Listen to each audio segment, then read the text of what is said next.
I'm Darren Morton, I'm Simon Matthews. This is Lift. the Lifestyle Medicine podcast where we dive into the science of health and well-being.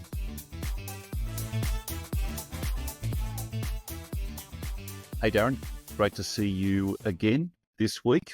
Nice to be back together. Always good to see you, brother. Always. So I've got a question for you. What's your BMI? Oh, my BMI. Oh no. Well, I've got to preface this before I give a response to this. So, we actually, first of all, explain for our listeners who might not be aware what BMI actually is. True. And then I'll tell Okay, you. so BMI, of course, is Body Mass Index, and we'll get into the history of it shortly. But it's essentially a rule of thumb measure. It's a quick measure for really assessing whether you're within or outside a healthy weight range for your particular height. Okay, so now that said, do you have a sense that I'm a little bit reluctant to share here? But I'm going to. I want to do preface actually. this. Let's talk about that as well in a moment. We will. So I'm prefacing this with I've actually been quite diligent with resistance training lately, right? So that's my little caveat. So I'm actually running at about 78 kilos at the moment, which is quite heavy for me. I sort of fluctuate for a bit, normally about sort of 75 to 78. So I'm in 78 at the moment. I am 176 centimeters tall. This means nothing, by the way, to our American colleagues, but what it means, I have a BMI right at the present of 25.2. So I'm just sort of hanging my head a little bit. Interesting. 25.2. Yeah. Which using the BMI scale puts you conceptually just inside the overweight range. Thank you for clarifying that. In this public forum.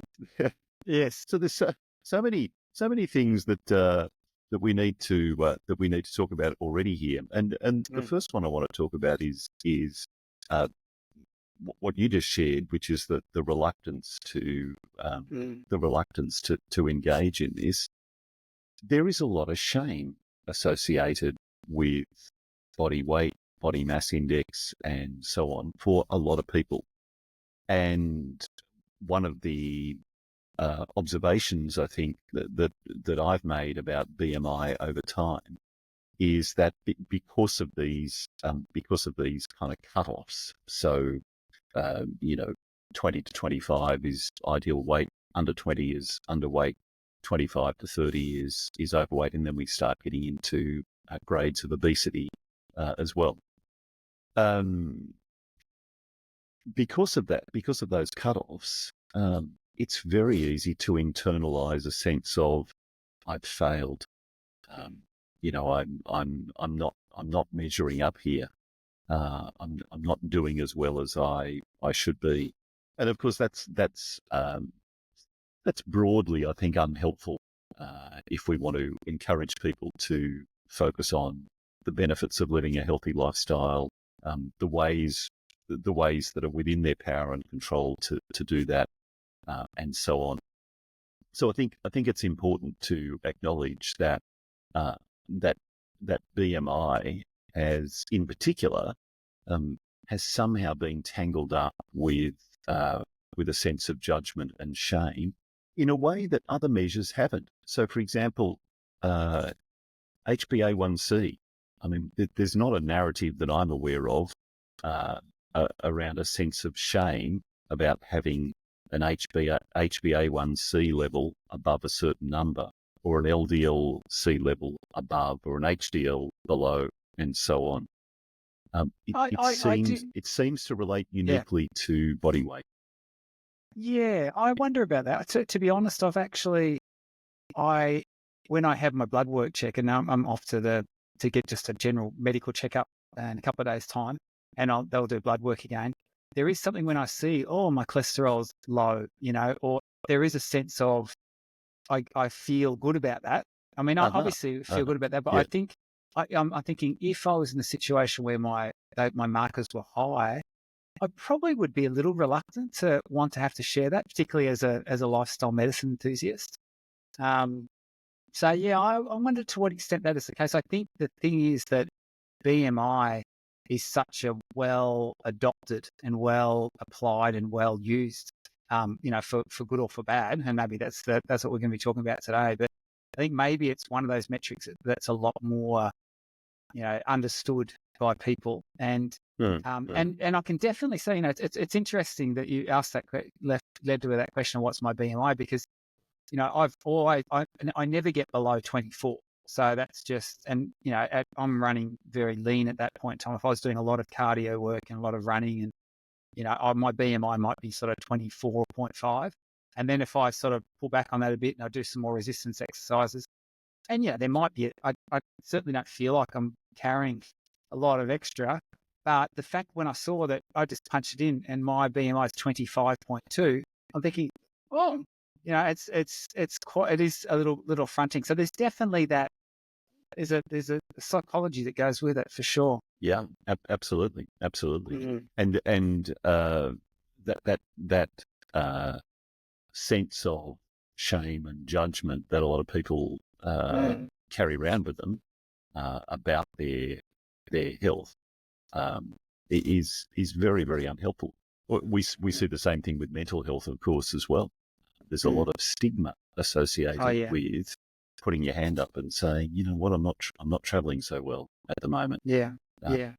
So this is one of the really unhelpful discourses that we have in healthcare, of course.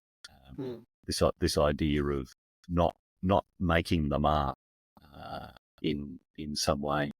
The history of BMI is really interesting, Darren, and it's worth understanding, I think, so that we can fully understand maybe some of the benefits and also the limitations of BMI. So it's now a very, very old measure. In fact, it's been around about 200 years. It was first conceptualized by someone called Adolf Kettler in the 1830s. And critically, this is the really important part, it was intended as a measure of population health, not individual health. It was never intended to be a calculation that we make for an individual and then say, Darren, your BMI is 25.2. We better do something to get that down. Instead, it was intended to be able to get an assessment of the overall health of populations. And during the 20th century, I guess as it became more well known, it started creeping into day-to-day medical practice and started being used more and more as a means of supposedly assessing an individual's health. And it simply wasn't designed for that purpose at the outset. It's a very simple calculation. In fact, it's ridiculously simple. And if you think about that for a moment, then it also becomes clear that such a simple calculation is probably not going to give you anything really valuable by way of individual information. So it's simply the ratio. Your BMI is the ratio of your height in meters squared divided by your weight in kilograms divided by your height in meters squared. So it's a very, very simple ratio. I don't think does a great deal to explain anything. You probably heard some of the BMI exceptions. You've just shared an exception yourself. The time when you engage in resistance training, which is good. We want to see people grow and develop muscle, and simply because of the height that you happen to be, that muscular development. That was your polite way of saying that I'm short compared to you. Because I haven't asked this question. What's your BMI, Simon? Oh, what's my BMI? Interesting. Well, I'm my height. So What did you say your height was? 176 Well, centimetres? for the Americans and What most is it? Australians What is it understand in this. the old money? That's right. In the old money, about 5'10", 5'10", 5'10". and a half. Okay. So I'm 6'4". So there's about 6 inches difference between us. Yep. In new money, my Yep. height is 194 centimetres. Yep. My weight also hovers around sort of around about 78. So about where you are right So now. there you go. So we're weighing in makes the my same. BMI about 20, just over 20. So in some sense, I'm at the opposite end, and if I lose even a little bit of weight, then theoretically I would be in an unhealthy weight range. And I got to say, I don't feel unhealthy, as I'm sure you don't either. I think one thing that you identified in when you said about the history, the 1830s this was developed as a population level measure of sort of, weight status. But even then, I imagine it was probably for a particular population because for example, at the university I teach at, we have a lot of, like Polynesian, from the South Pacific Island students. And I actually feel almost embarrassed talking about BMI with some of them because a lot of them have very, particularly the males, a lot of muscular development. I know that many of them would actually be over 30. They'd be in that sort of obese category, and yet they can be very, very lean, but just have a lot high levels of muscular development. So definitely, I think it was designed for probably a European population, I would imagine. This is one of the significant criticisms of BMI that it doesn't take any account of body fat distribution, and we now know that distribution of body fat is pretty important.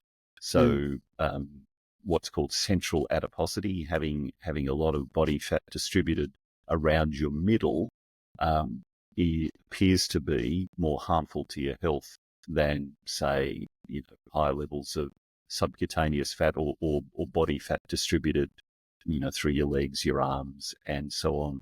It doesn't take any account of gender or age, ethnicity, cultural background, level of activity, and so on. It doesn't differentiate between fat and muscle, for example. So there are lots and lots of shortcomings with the BMI as a measure. And as you said, at the time it was developed, about 200 years ago. So this predates significant international travel. It likely focused on a really, really narrow population group, a really small population group.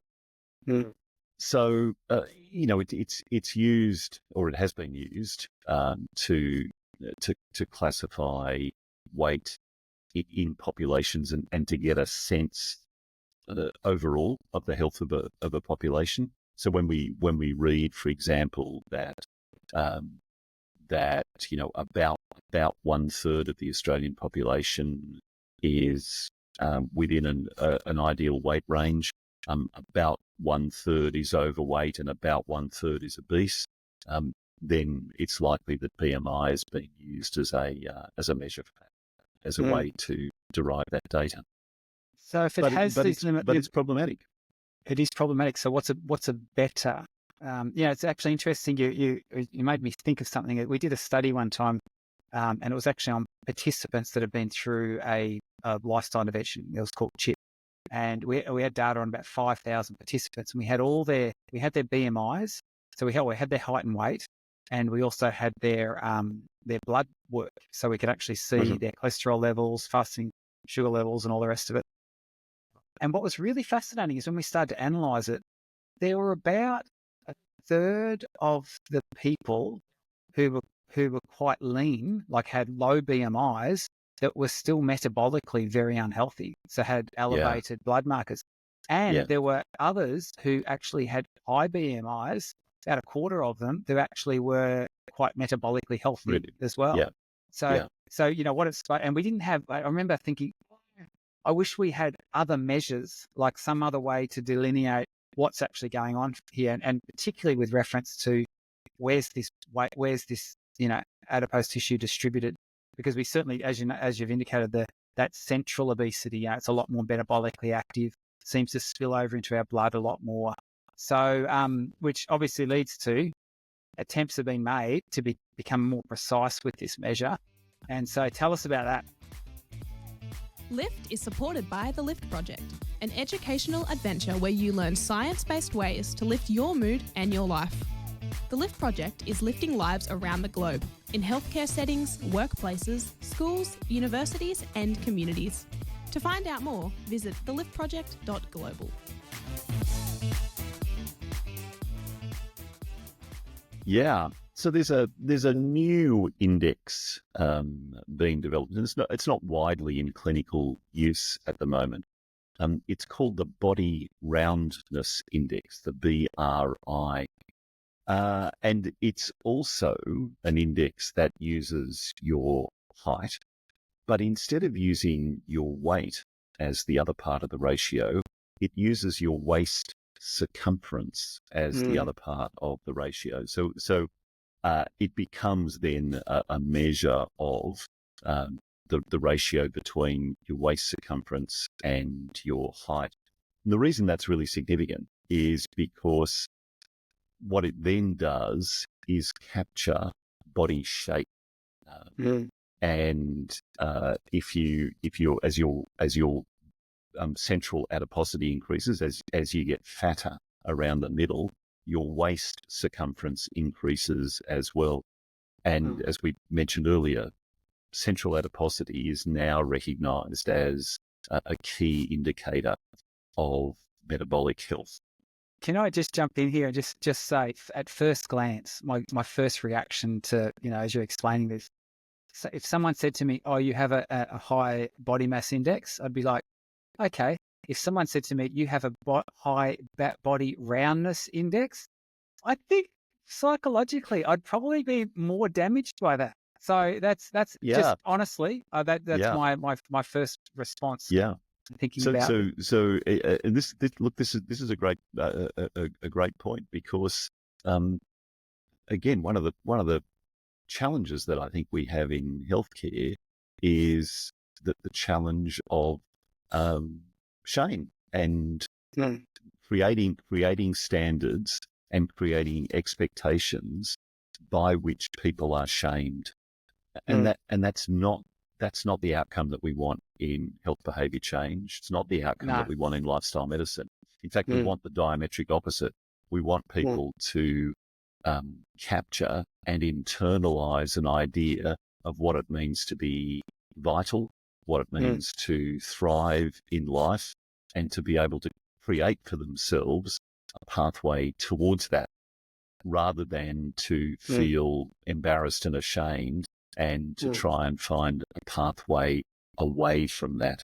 Yeah, absolutely. Well, and look, while I don't like the name necessarily, I do like the concept. And I think that it certainly would, tease out some of those individuals who might have a high body mass index but are still quite lean and have high levels of muscularity. So they're. Well, I'm just thinking, here's the fun. Do you want to hear the formula? I would love to know this. I've been thinking. So how do we actually calculate this thing? Because Okay, BMI is relatively simple to calculate. BMI is ridiculously easy. BMI is your weight in kilograms divided by your height in meters squared. Very easy. Yes. All right. You can easily calculate your BRI as well, your body roundness index. Okay. Very, very straightforward. You ready? Okay. Yes. So this is the formula that was used in the clinical studies. 364.2 minus 365.5 multiplied by the square root of 1 minus your waist circumference divided by pi multiplied by your height in meters all squared. Okay, so I've just been doing the sums in my head as you've been speaking, and What did you get? I've got no idea. Well, I wonder as to the utility of that particular measure. What do you think? Well, clearly it doesn't have utility at an individual level. We're not going to send people home and tell them to monitor their BRI. That's impractical. Although there are, of course, there are online calculators where all you need to do is take out a tape measure, input your waist circumference, and then input your height, which most of us know anyway, and the online calculator will do the rest. But at a clinical level, it probably does have greater utility because it focuses much more on that idea of central adiposity and the distribution of fat. That formula, by the way, is actually a formula for how elliptical your body is. That formula calculates the ellipticality of your body. So if you think about a long, skinny ellipse versus a shorter, broader ellipse, that's kind of what the measure is. Well, I would be an advocate for using that because I think the average person has no idea what being elliptical is, but having a high elliptical score, yeah, I'd be pretty proud of that. So maybe we need to create some confusion. Maybe you need to campaign for none of this Body Roundness Index. We're going to give some sort of your elliptical score, and well done you, regardless of what you got. So it probably does have some utility for particularly for measuring obesity-related clinical risks and overweight-related clinical risks. Those two things in particular, I think, are likely to be good outcomes of something like this. It's clearly a much more sophisticated measure. And what I actually, than BMI. And I think what it captures and what it takes in, because there have been other attempts to try and accommodate the challenges associated with BMI. For example, I know waist to hip ratio was a way that was quite commonly used for some time because we knew the sort of the apple shape is more dangerous than a pear shape. That in fact, sort of waist. Gary Egger, I think, used to advocate the waist to hip ratio. Waist to hip ratio. Yeah. And then they tended to simplify it, and it went towards just the waist ratio, waist girth. But the problem with that, once again, is that if you're a tall person, that can be inflated, even though you're proportionally doing great. So I think I like the logic behind it. I like the idea behind it. I do wonder as to what extent it will catch on, certainly in the mainstream arena, if people have to go to a online calculator to try and figure out what it's talking about. Out of interest, have we got an estimate of what scores are good and what the range is from? So I don't have those off the top of my head, but I think I suspect it's going to be maybe around the 2.5s. Is a good score. I think I haven't measured my own BRI, but in fact, if we could find a calculator to do that. In fact, Mandy, our producer, may have access to a calculator right now. And Mandy, if you're listening and able to find a BRI calculator, Darren and I can share our height and weight with you. Well, we already have, and you could let us know. But apart from that, the other important element here is to remember that the BMI, the BRI, any of those things are simply heuristics. They're shortcut ways that we have of endeavouring to try and get a much more complex picture. And, heuristics are therefore limited.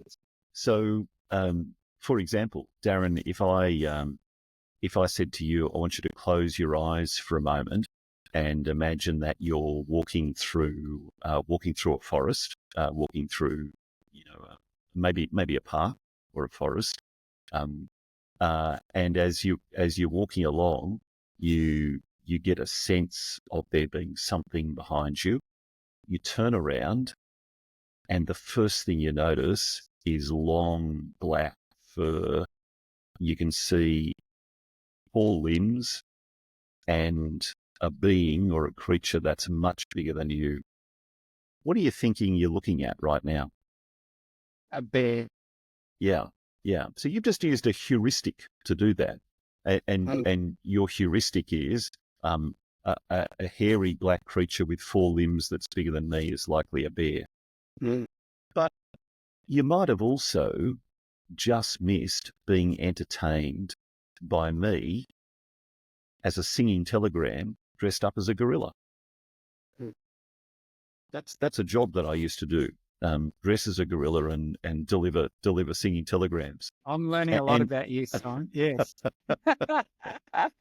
and heuristics make us miss those fine details. They make us miss other possible explanations for something.